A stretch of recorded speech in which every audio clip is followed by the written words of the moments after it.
संकट नाई वर्तमान युद्ध को बाहाना करी कंपनी मानक स्वार्थ रे अहेतुक गैस दर वृद्धि करा जाइछि।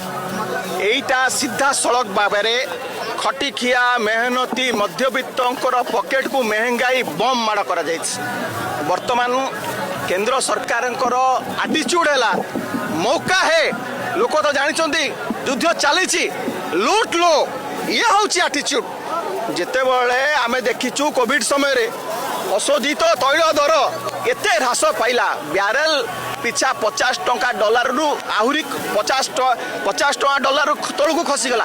सेतेबेले आम देखिलु पेट्रोल डीजेल रो दर अपरिवर्तित रहिला। खाली जेतेबेले टिकिए संकट देखागला माने एमाने बढ़ाई देबे। सरकार गोटे सकब्जर भलिया काम करिया कथा।